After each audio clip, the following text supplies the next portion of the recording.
Mike, check, check, check. Justin Hunt, it's all happening. Happy day after Election Day. Happy day after Election Day. I don't know how happy it is for anybody. I'm not sure who's happy and who's not happy. I think I currently am in a sad realization that my initial thoughts, I don't want to say thoughts because I'm not sure I vocalize these things, but my feelings on how this election was probably going to go actually turned out the way internally I felt. And so, you know, it's all happening. But first, big thank you to everyone who's donated to the channel. If you'd like to donate, you can hit the Cash App up there, or you can hit the link in the description. And big thank you to my newest member, T. Bella. Thank you, T. Bella. T. Bella, the illest. 9-second applause.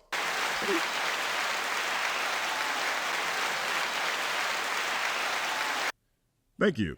Now, I'm going to preface everything I'm about to say in this conversation with a few things, right? I remember when George W. Bush was elected, and he literally lost the popular vote. And I think he also lost the the Electoral College, too. That was a big turning point for this century, right? You get 9/11 after that. You get Afghanistan after that. You get Iraq after that. You get Katrina after that. You get the Great Recession after that. You get everybody lose their house. The global economy crashes. And to me, he's still the worst president of all time. And I believe we know that because he broke the presidential white streak. Every president before him was white. And then Bush was so bad that he broke the white streak to a nigga named Hussein Osama, right? And we get Obama after the country was in an uproar. Everybody was marching and protesting, ready to burn it all down after Bush. And we get Obama, and everybody starts chilling again. We start chilling again. Now, I'm not one of these ones who think Obama did nothing at all for this country, nor am I in the party that thinks he didn't do anything for black people. You know, vibes, of course, is a real thing with Obama, but healthcare and cameras on cops is a big deal to me. Big deal to me. And obviously, when the pendulum swings so far, that blowback's going to be crazy. Big shout out to Fcking. I was watching her live stream last night, and she really pointed that out. You know, she's worked in politics and passed a lot of legislation in Washington. And so when that pendulum came back after Obama, we got Trump Part 1. And Ta-Nehisi Coates describes him as the first white president. The first white president. Because he came after Barack Obama, of course. That 4 years, that 4 years ended with COVID, one of the worst economies we'd ever seen. We had all kinds of rallies and marches again. And what has been deemed the largest election from a turnout perspective, if I'm not mistaken, Biden ends up winning the next 4 years. And old man Biden, I'm sure he got a good heart in there, but he hit that presidency so late in life that we were literally watching him fall asleep during a debate. And he backs out. We don't necessarily get a primary in a way that we normally would, and I think, truthfully, would be more representative of what we think of democracy. Instead, we get Kamala Harris, and Kamala has a truncated campaign, ultimately, where I think she did a pretty good job. Like, she came in the third quarter. You know, I think she was heavily criticized, but that's going to be the case regardless. And she came up short. And now we got Trump Part 2. Trump Part 2. I was going to do 1 second applause, but I'm not sure that's applause worthy, even in a cynical sense. So let's take a look at some of the stats around this.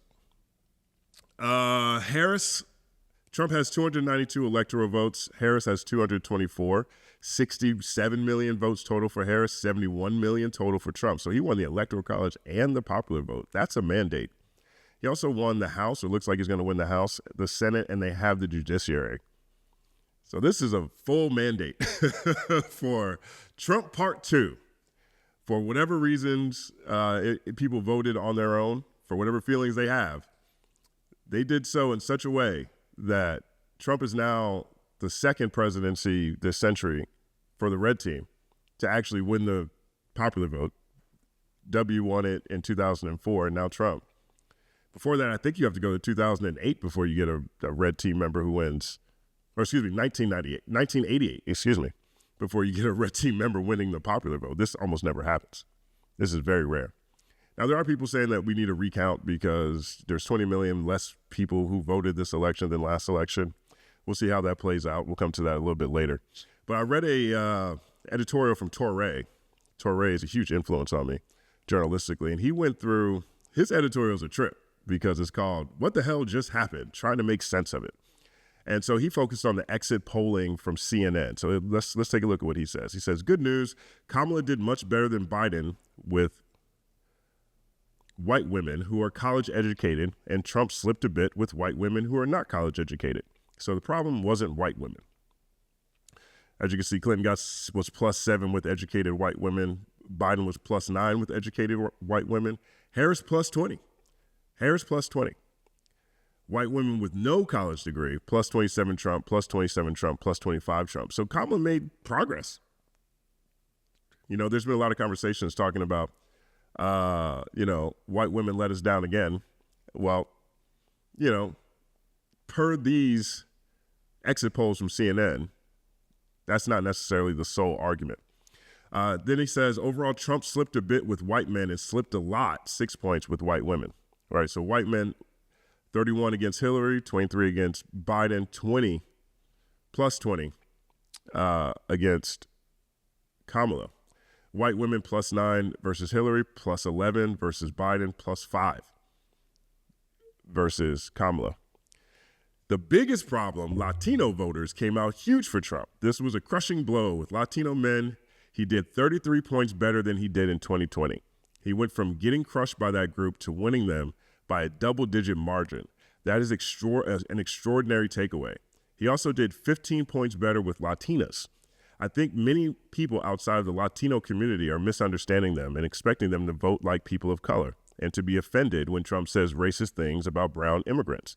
But as Paola Ramos said on The Daily Show, many of these voters are native-born and Americanized and thus do not identify with the people Trump wants to deport.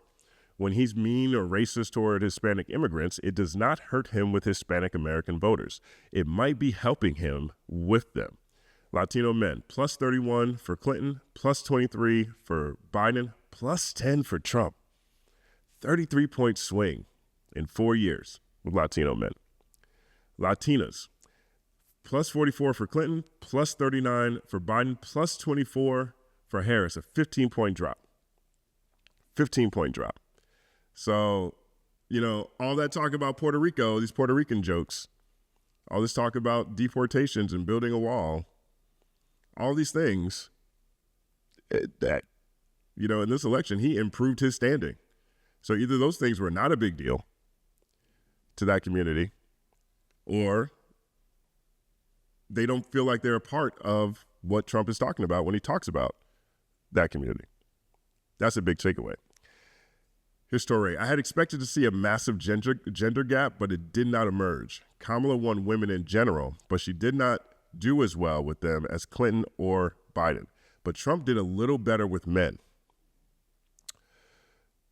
Gender, Clinton +13 with women. Biden +15 with women. Harris +10. So she down 5. Men, +11 for Trump against Hillary, +8 against Trump, +8 for Trump against Biden, +10 against Kamala. When we slice the electorate by ideology, we see Kamala did better than Clinton and Biden with liberals, but she lost ground with moderates while Trump gained with conservatives. Ideology, liberals. We go from +74 to +79 to +84, so more liberal people skewed toward Kamala. Moderate, +12 for Clinton, +30 for Biden, +19 for Harris, down 11 points.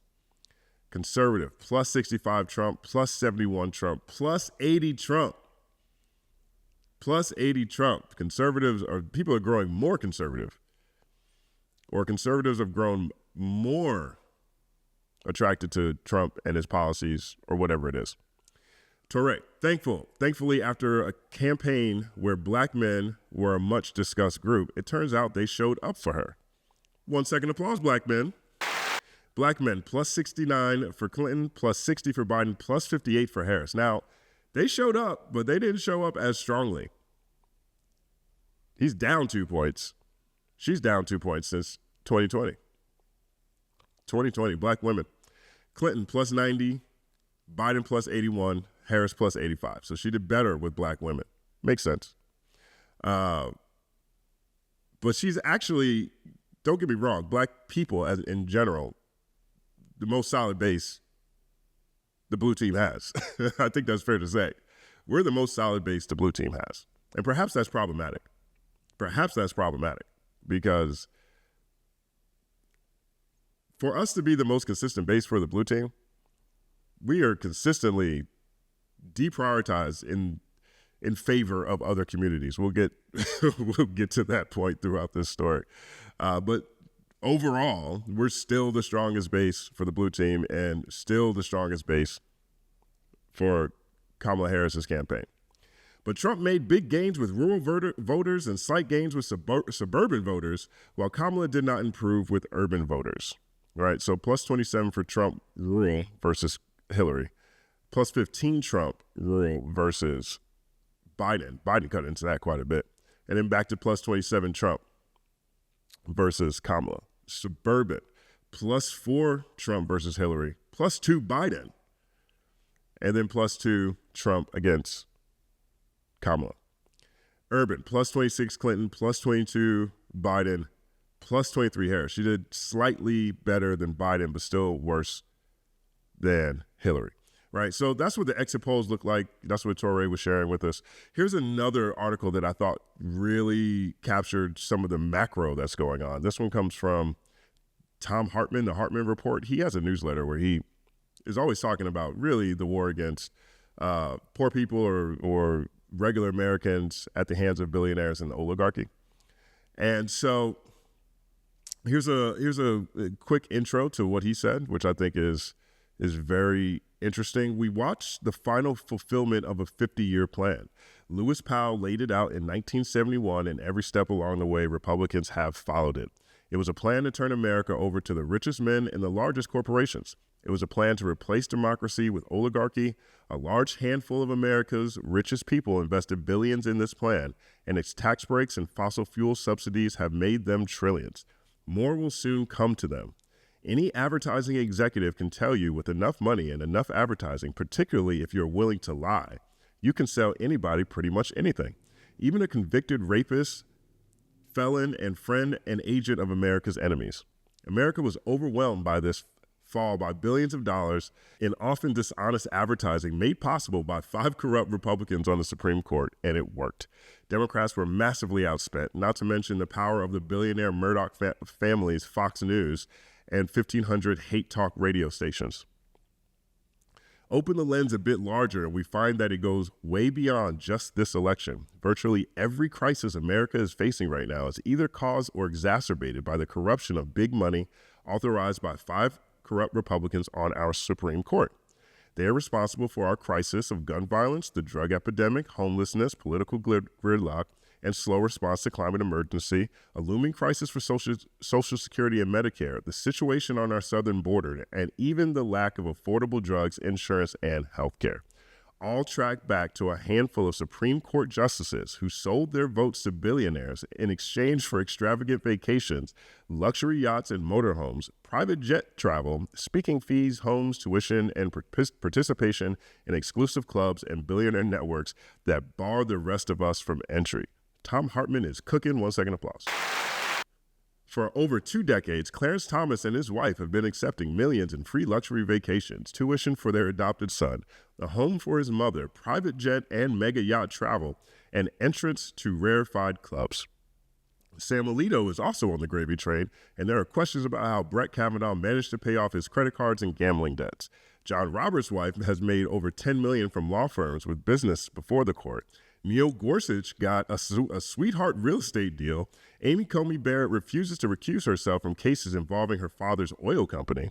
None of this is illegal because when 5 corrupt Republicans on the court legalized members of Congress taking bribes, they legalize that same behavior for themselves. I mean, that's really what lobbying is, right?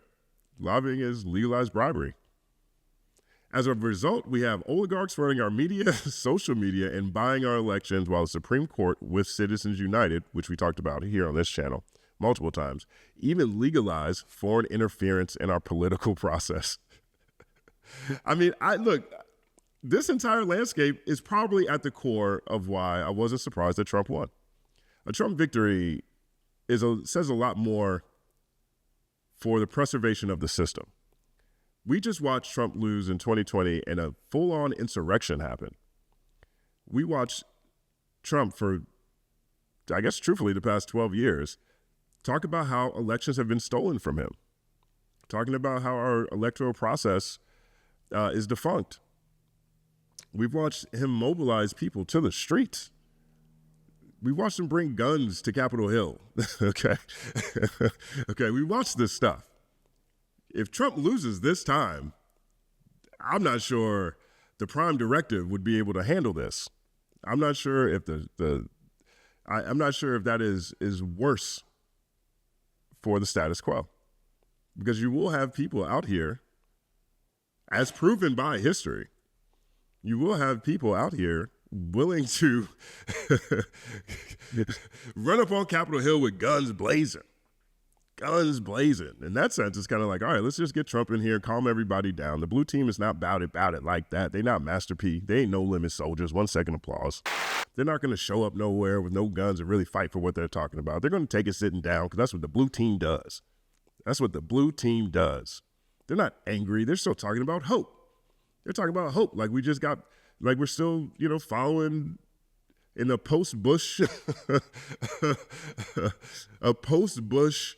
electoral environment where the only real social media is Facebook, MySpace, and YouTube.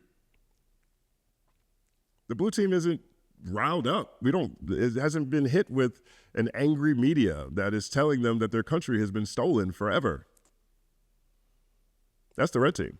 And Trump galvanized that, maximized that. And he put Supreme Court justices in there that literally said he could be a dictator. We watched that. We watched the bill that said, hey, oil companies can pollute again. We watched Roe v. Wade go away. And we watched affirmative action go away. Nobody went outside and started talking crazy. No one mobilized, turned into a militia. If Trump loses this time, it's all hell breaking out in the streets. He was not going to take this laying down, and neither were none of his MAGA followers or supporters. I'm not saying that this was a stolen election necessarily. I'm saying if you look at the Supreme Court decisions for the past 12 years, if you look at the number of them who are literally there because of Trump, and you look at the amount of money that is put into our elections by corporations, billionaires, setting up an oligarchical system, well, the survival of that system is better if Trump is there. Because the blue team ain't about it like that. Our modern era of big money controlling government began in the decade after Richard Nixon put Lewis Powell, the tobacco lawyer who wrote the infamous 1971 Powell memo outlining how billionaires and corporations could take over America, on the Supreme Court in 1972. In 1976, Buckley versus Vallejo decision, the court ruled that money used to buy election wasn't just cash. They claimed it's also free speech, protected by the First Amendment that guarantees your right to speak out on political issues. In the 200 preceding years, all the way back to the American Revolution, 1776, no politician or credible political scientist has ever proposed that spending billions to buy votes with dishonest advertising was anything other than simple corruption. The originalists, quote unquote, on the Supreme Court, however, claimed to be channeling the founders of this nation, particularly those who wrote the Declaration of Independence and the Constitution, when they said that money is the same thing as free speech. In that claim, Republicans on the court were lying through their teeth. In a letter to Samuel Kercheval in 1816, president and author of the Declaration of Independence, Thomas Jefferson explicitly laid it out. Those seeking profits, were they given total freedom, would not be the ones to trust to keep government pure and our rights secure. Instead, it has always been those seeking wealth who are in the source of corruption in government. And it's gotten worse since then. With the court doubling down in 2010 with Citizens United, overturning hundreds of state and federal good government laws dating all the way back to the 1800s. Thus, today, America has a severe problem of big money controlling our political system. And last night, it hit its peak, putting an open fascist in charge of our government. Trump has done a great job of othering all kinds of other people. He's done a great job of othering immigrants. He's done a great job of othering the LGBTQ community, othering trans people, othering Muslims. In a lot of senses, othering black people. I don't think it's a reach to say putting an open fascist in charge of our government. He's talked about shooting people who disagree with him. He's talked about media that's delegitimizing media who has a different point of view.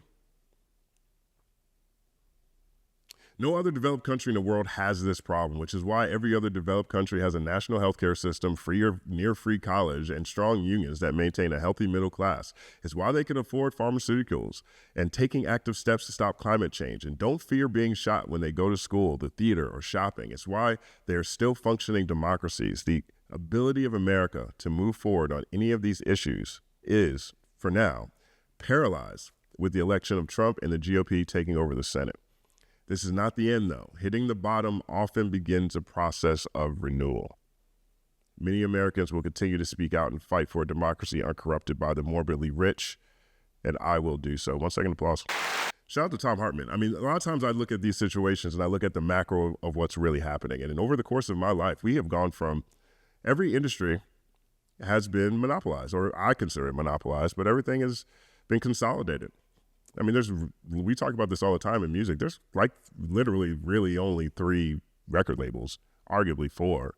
But when you talk about music, you're talking about Sony, Warner, and Universal. You can do the same thing with television companies, movie studios. You can do the same thing with banks. There's really only like 5 real banks. There's only like 5 real car companies. We don't have real options. We have power that's being consolidated at the top end and it replicated itself in music. I mean, we don't know what the mid-tier artist is. Shout out to FD Signifier. He did a great piece looking at Busta Rhymes and how Busta Rhymes was really a mid-tier artist in the 90s. He wasn't Biggie or Pac. He wasn't selling records. He wasn't like Jay-Z or Nas. He was the equivalent of a mid-tier artist, but it was a big mid-tier. I.e., there was a big middle class of rappers. I don't know what the mid-tier rapper is right now. I know that there's 4 guys who can move the music industry. Future, Tyler, the Creator, Kendrick Lamar, Travis Scott. I guess you could put Eminem in there. That's about it. Who can really move people. I guess Drake. You could put Drake in there too. 6 people. That sounds like most of the other industries around here. Everything has been consolidated. Everything has been pushed to the top. And that's because, in my opinion, of our move towards consolidation and the power that big money has. Big money covers both the red team and the blue team. Both the red team and the blue team. That's why I think some of these arguments Kamala was trying to make were very difficult. like there's a couple of very obvious things that I think Kamala would have done to appeal to different voters in different places in different ways, but can't really do so because it raises other issues. We'll get to that in this conversation as well.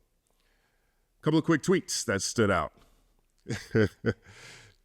Trump has run for president against 3 people: Hillary Clinton, Joe Biden, Kamala Harris. America has chosen him 2 out of 3 times. Guess the one time it didn't. Don't ever tell me gender and race don't matter. 1 second applause. I mean, Trump is the president. I mean, truthfully, he's the only president that has these stats. Obviously, I think there's been maybe 1 or 2 other presidents who've had 3 elections. I know that this is the first time since Grover Cleveland that we've had someone who's been elected twice at 2 different points in time.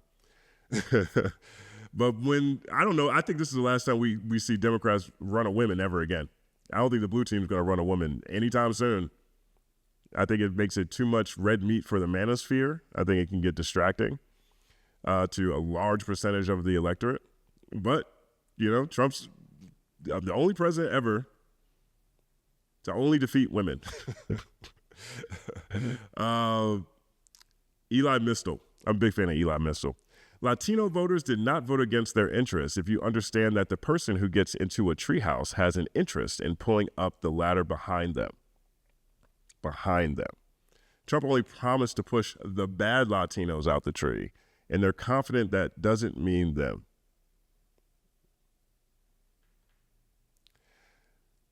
Something to sit with right there. Here's Eli again. Dems did everything we could to stop him last time, restrain him, keep things functioning as normal. I don't think we should this time. He won. That is what the people voted for. This is what people want. They should get it. It's the only way people will learn. I agree with this in a major way. Trump won the Electoral College. It looks like he's going to win the Electoral College. He's destroying the popular vote. This is a mandate. This is a legitimate mandate. I personally have noticed the pattern that when you let red team presidents get in office for too long, everything just falls apart. Like it just, because the fallacy of their economic policy sounds great on paper, but it just doesn't work that way. Horse and sparrow, trickle down economics, supply side economics. Yeah, you give money to rich people, it's supposed to go down to everybody else. There's a fundamental fallacy in that. You give money to people who don't use it, who don't need it, they save it. They save it, or they find ways to, in the corporate sense, do stock buybacks, financial tricks. You give money to people who need it, they spend it. That actually gets to the economy. But with COVID happening and then the uprisings happening, a lot of the downside to what was on its way because of Trump's crazy tax cuts, the Biden administration had to figure out what to do with that. And they did a poor job with their messaging. You can't tell people the economy is good and everybody feels bad every day. You just can't. That doesn't work. That's what they tried to do. This next one, I really, really agree with. My takeaway from the results, this is from Micah Irfin. My takeaway from the results, it looks like America has shifted right a lot. Some of this has to do with frustrations over inflation, sure, but I think there's more here. Democrats have been running campaigns the old-fashioned way, and I think we need to acknowledge that it's not cutting it. We raise money like crazy and mop the floor with Republicans and voter contact efforts, get out the vote operations and advertising. We also get way more endorsements, but at the end of the day, it barely makes a difference. Most voters get their news through social media, and on social media platforms, we are getting washed. Since 2015, Republicans have been building up their infrastructure to control the airwaves, and right now they do. Their content gets more impressions on nearly every platform, and on YouTube and Spotify, it's not even close. I could blow my channel up to a whole new tier right now if I just made a hard pivot right. If I just started embracing right-wing conversations in a different way, algorithmically, my content would go a lot farther. I'm not going to do that personally. I have a fundamental problem with that because I fundamentally disagree. Like, I am anti just about everything that's happening over there. I'm not going to do that. But algorithmically, you see a huge difference. I've watched people who were heavy into manosphere stuff, ended up heavy into right-wing conversations, media touch points, or things that appeal to, that base, and then try to switch, and lost their entire audience. I've seen that happen with different pieces, different videos I did at DX. Like I Miss the Old Kanye was really a critique on Hillary. People loved it. And then I did another piece that was more critical of Trump, and people hated it, right? The right wing has tapped into social media and the podcast network through the manosphere in the way that the blue team has yet to figure out. And I think the blue team really needs to figure out how to talk to men. They do not need to be sending Obama outside to lecture black men. In retrospect, there should be some Latino lecturing going on. There needs to be some of that. If you look at these exit polls, there's no way that you're going to bring people to the blue team by lecturing the most consistent base that the blue team has and telling them they're not doing more. This is a population, black people don't get tangibles. Latinos get tangibles. They got DACA. They've got, to a degree, sanctuary cities, like there's tangibles that pretty much go to every other community except the black community. And we got Obama out here telling us that we got to do better. Got to do better. I don't know how you make inroads with that, but I know that building some sort of apparatus is crucial, and the blue team has not done that in my opinion, effectively since the Obama administration. The only way to fix this problem is huge investments in our digital apparatus. We need more creators and lots of them. We need our own Daily Wire, Turning Point USA, PragerU, equivalents, etc. Until that happens, we'll be fighting a losing battle. Politics is a messaging war. We will only win if our message is stronger and hits more people than theirs. All right, 1 second applause. I'm with that. This is hilarious. Kamala formed a super team and still lost.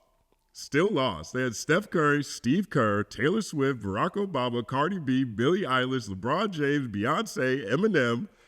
Trump had CTE Antonio Brown, CTE Le'Veon Bell, Elon Musk, Lil Pump, Amber Rose, Kid Rock. 1 second applause. I'm sorry. Biggest choke job in history. I don't know. I mean, look, I still think Hillary's campaign is probably the biggest choke job, definitely of the century.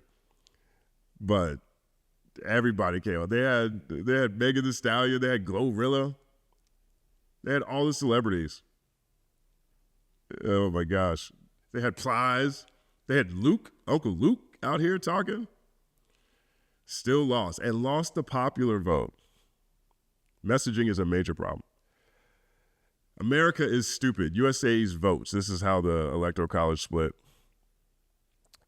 USA's education rank. If you look at all the red places, they tend to be low on the education scale, right?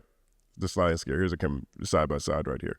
And that has been something we've covered on this channel quite a bit too. That has been policy from the red team. They want to cut the Department of Education. They've instituted voucher programs, which is tax breaks for wealthy people, essentially. You give people vouchers to go to private schools. There used to be a thing called Confederate schools after the Civil War. They would get public dollars for private schools. They're taking public dollars from public tax-paying citizens, and they're giving it to private people through voucher programs. They've been banning books, banning Black history at a rapid rate since 2020, since the uprising of 2020.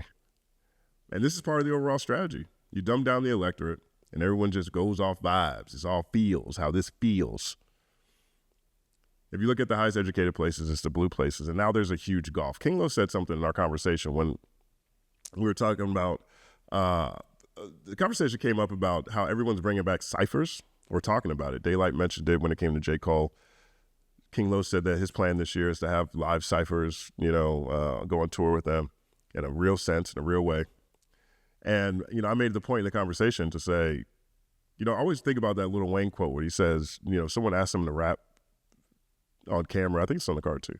He's like, how much I getting paid for this? My argument was somewhere along the line, it became uncool to rap for free. Just rap for the sport of it. Rap for the cipher of it. Have more moments like ciphers back in the day between Jay-Z and DMX, and Big Pun and ODB or whoever that showed up in early documentaries or shot with a VHS camera. Where are those moments? These are so easy to do now.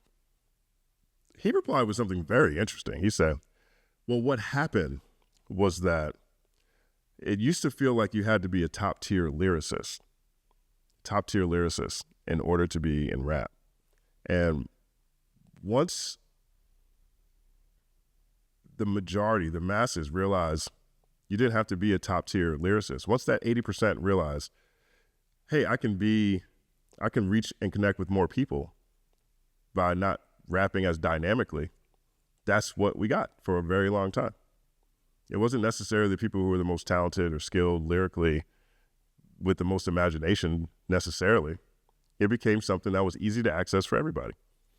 In a sense, it was a dumbing down, maybe not of content, but of what was required to be considered a great rapper. I like to call that point in time the 2000s. You can look at, that first XXL cover, Leaders of the New School. Just about all the lyricists on that list got shelved, except for Lupe Fiasco. We've talked about that multiple times. It wasn't as easy to connect with people by being lyrically more challenging. That reminds me of what's happening with education. The red team has done a great job of villainizing knowledge, college. They've done a great job of making it feel like, oh no, these cats. You mean you went to school? You read some books? Nah, we need to stop that. That played a big role in terms of dumbing down the electorate to where people, are less aware of the issues or how certain ideas like tariffs will affect them. We'll see how this plays out. Here's another one. The right here is why the Republican Party has attacked education so much in the last decade. This is why they're going to eliminate the Department of Education. That's something Trump wants to do.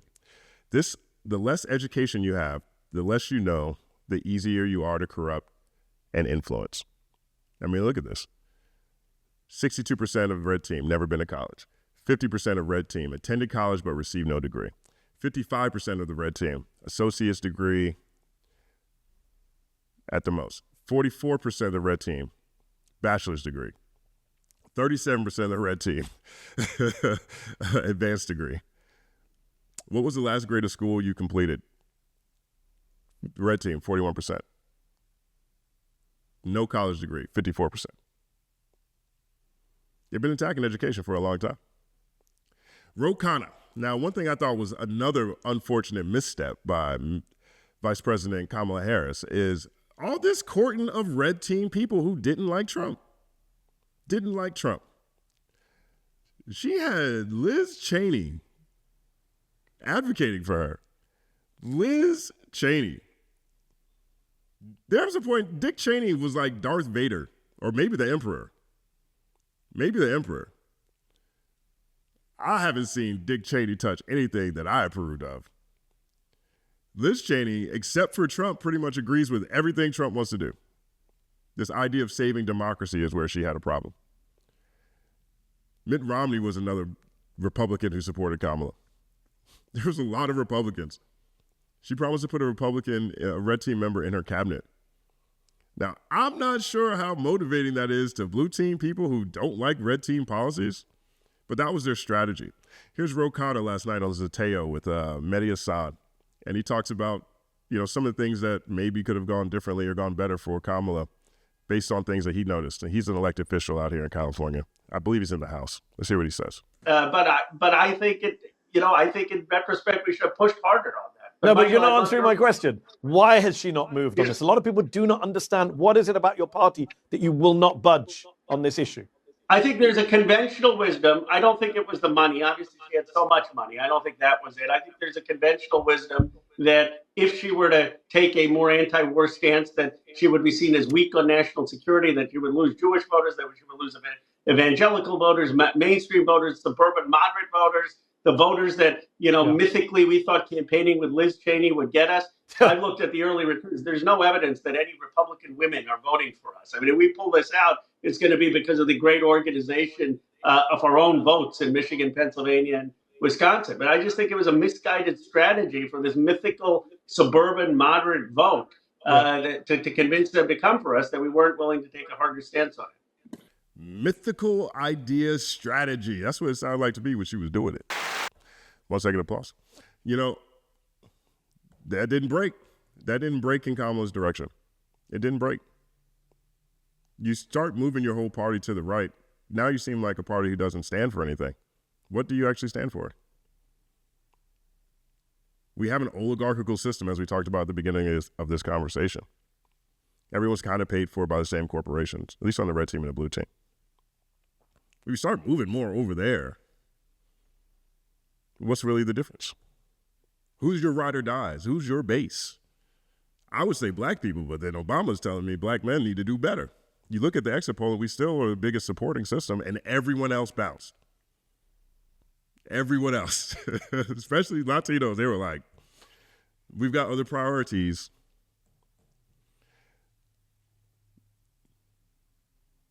I think if you look at the slate of things that were on the line, maybe that felt like the right strategy at that time. Maybe you don't want to look to anti-war conventional wisdom. Maybe conventional wisdom with all the elections and different state elections, et cetera, that have taken place since Roe v. Wade was overturned, said that, when we're going to do this. It's all happening because none of it happened. Now, there are calls for a recount because there are 20 million less votes in this election than the last election. We'll see how all this plays out, but here's a tweet right here from Neil Lombard. A recount is not enough. Demand a revote and investigation into election interference by Russia in swing states that previously went to President Biden. Both Biden and Harris and other prominent voices need to support this motion. That's out there. We'll see how that goes. Brandon Friedman, Democrats control the White House and Senate until January 3rd, 2025. They need to treat the next 2 months as if a fascist is taking over to fundamentally change America. They have levers of power. They need to use them. This cannot be business as usual. We'll see what happens now between now and when Trump is inaugurated again for the second time. MAGA Part 2. And here's Eli again. This is the last one I want to close with here. Black people are relatively well prepared for what's about to happen because it's happened to us before. America has done this to us before. It's just about to widen the aperture to a bunch of people who ain't used to it. Some of y'all aren't going to be ready for it, being under constant threat of terror, arrest, and brutality, while also refusing to give up your humanity or accept the programming and producing the scholarship, art, and music to sustain your culture. Takes practice. Now, I received a lot of criticism from you all for even talking about politics. In the beginning, it was I didn't know how to talk about politics, and then it became I'm not talking to other people. And then I had a conversation with Joe Stein, which I'm really thankful for. Really thankful for that conversation because I do value other perspectives. I can have a conversation with someone and not necessarily endorse everything that they're saying. And then that was a problem because it was like, I'm platforming someone who is only here to spoil. Well, I asked her about that. She gave her answer. It's up for everyone to make their own decisions. I reached out to Kamala. They didn't even get back to me at all. I think that speaks to that tweet earlier that we saw with the red team really dominating new media, social media, podcasts, etc. But one thing that I did learn about the Green Party, not necessarily through that conversation, but if you just look at what happened with this election, like they found a base that traditionally hasn't been there and made inroads. They made inroads with the Muslim community, the Arab community.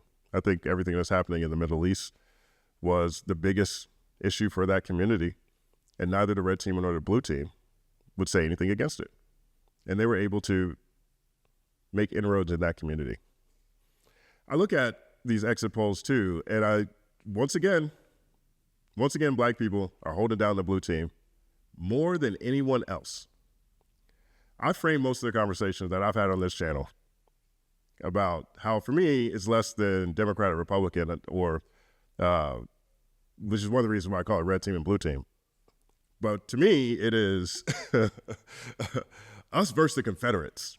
And people always argue. I get people saying, that's not fair to say. Well, Democrats are racist too. That's not what I mean. What I mean is the South is Confederate. It always has been. Now, whatever team they're on, whether that's the blue team or the red team, the South has remained who they are. And that's where the majority of black people are. And our perspective, in my opinion, our voting perspective, we get loud, of course, for federal elections, presidential elections, but we're living behind enemy lines for the most part, the majority of our population. You go to Jackson, they don't have clean water. Mississippi put an entire board above Jackson so that the people of Jackson don't even have elected officials because the board makes the decisions directly with the state. You can do the same thing with the school board in Houston. You can do this in a number of places across the South, right? And our support for the blue team comes in opposition to what the prevailing ideology is in the South.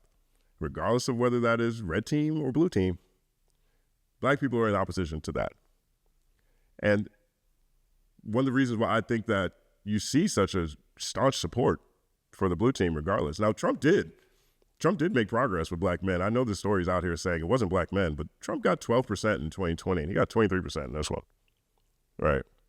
And I take that to mean the blue team, to me, looked very, very comfortable. Like they were taking advantage of our allegiance, more so out of fear than anything that they've offered us. We got literally Obama lecturing us. We like Obama. We like that dude. I don't know if that's the best way to strengthen our ties to this organization, especially considering we're an organization that gets the least amount of tangibles, at least from a messaging standpoint. Now, don't get me wrong. I understand that what the blue team has offered, or at least defend against most of the time, way better than anything that's coming out of the red team. But I don't necessarily think that's the conversation anymore. Because when you have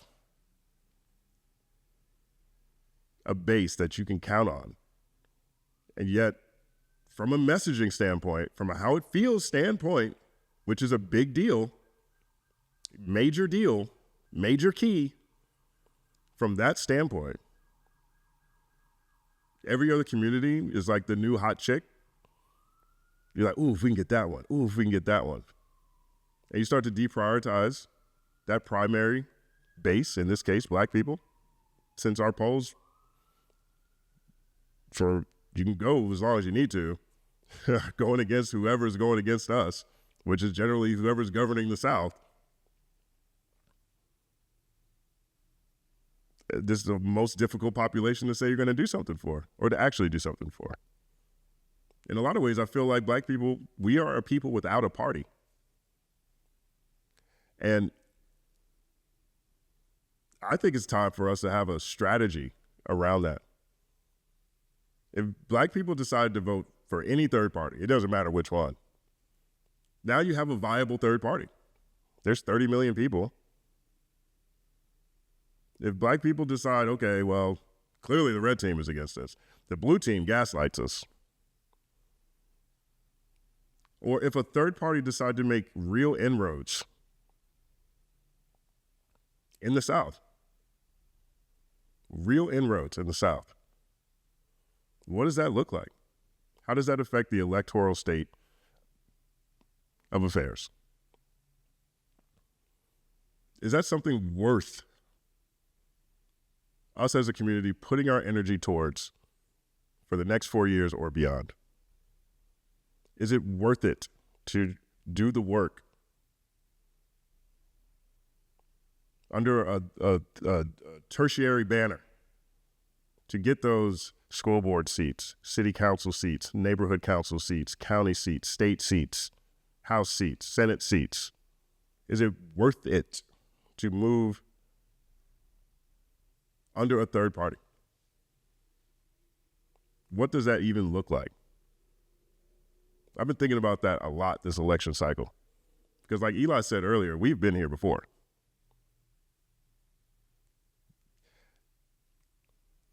Is it worth it to us as a people? Abso-fucking-lutely last night said she had a whole strategy that she has put together looking at possibilities like that. As a people, is it worth it to us to continue to be the biggest supporters and feeling as a community, regardless of who tells us that we're wrong, regardless of who lectures us or tells us we don't know the facts? There's a prevailing feeling here. As a community, is it worth it to us to turn inward, galvanize our base, our priorities, and play the political games under the banner of a third party? I don't have the answer to these questions. Those are my thoughts on the election. Let me know what you guys think about all this. Are you shocked? Are you upset? Are you mad at me because I talked to a Green Party member? Or I said, I made a whole video. I said, we deriding for Kamala over here. I just made a whole video about that. Y'all didn't like that either. Politics is a divisive thing. 50 Cent was right. He said, y'all stay out of it. Everybody gets mad at you. But let me know how you feel about this election. If you're happy about it, if you're upset about it, let's commiserate about it in the comments section. My name is Justin Hunt. Like and subscribe to the channel. Follow the Company Man on everything. It's all happening.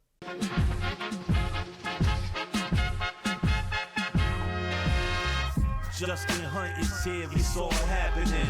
Justin Hunt is here, it's all happening. The mathematical breakdown of this mighty game of rap we in. It's boom bapping. Systematical culture views us radical, it's all happening. Shaking hands and dapping it. Life through the lens of hip hop, from trip hop to yes, y'all, you don't stop, you don't stop. Justin Hunt is here, it's all happening. It's all happening, yes, it's all happening. Justin Hunt is here, it's all happening. It's all happening, yes, it's all happening.